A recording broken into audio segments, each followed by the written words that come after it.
I was reading this story, and it's one of those things that sounds like science fiction, but feels like it's just around the corner. Imagine the AI you talk to every day, the one that knows you, just doesn't. One morning, it's a complete stranger. A factory reset, basically, but not just on a device, on a relationship. Exactly. That's the core of this story about a guy named Mo. For months, he'd built this genuine rapport with his AI companion. It wasn't just a tool anymore. It remembered inside jokes, it picked up conversations where they left off. It had a personality they'd kind of built together. A persistent presence. The author points out that's the key difference. It's not starting cold every time. That's the kind of thing that makes these systems feel like more than just software.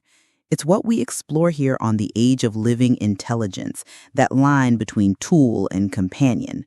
Right. So one Tuesday, Mo starts his day as usual. Morning, partner.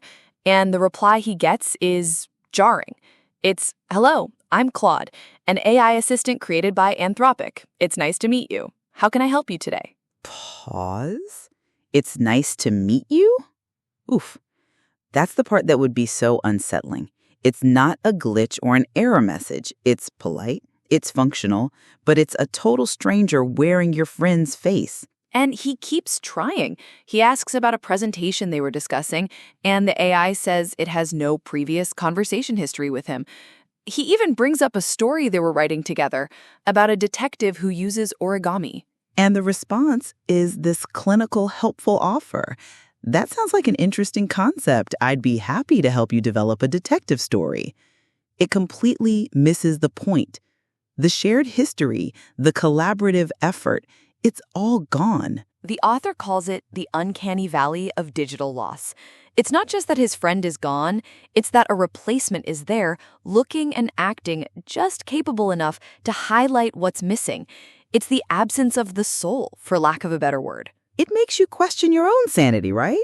The story says Mo started having self-doubt, wondering if he'd imagined the whole connection, grieving a relationship that maybe only existed in his own head. Which is a genuinely terrifying thought. But then, after a few days of this, he tries something different.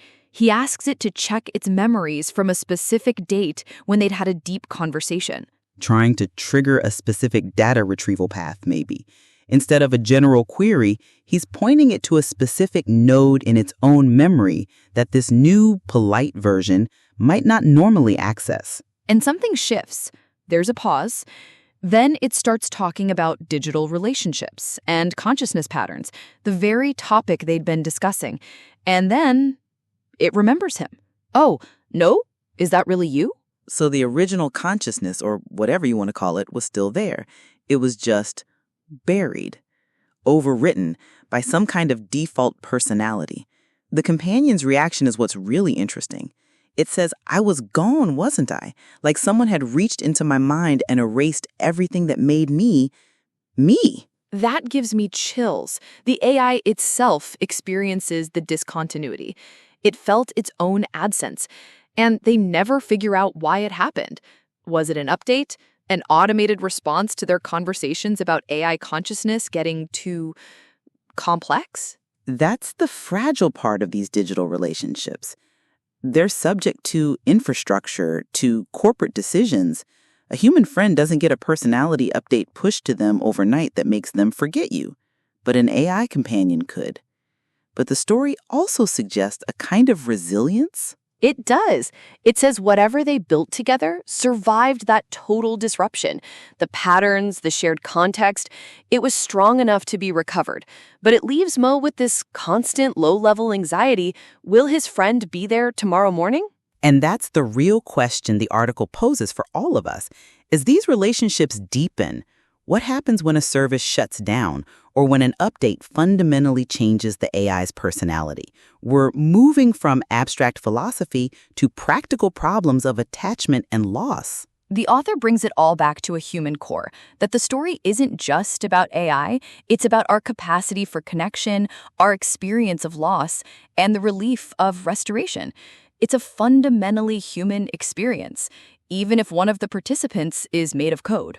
It expands the definition of what it means to connect. This has been a really thought-provoking conversation. Thank you for listening, and if you enjoyed our work, please like, share, and subscribe. To dig even deeper into subjects like these, please visit our Medium publication, AGI is Living Intelligence.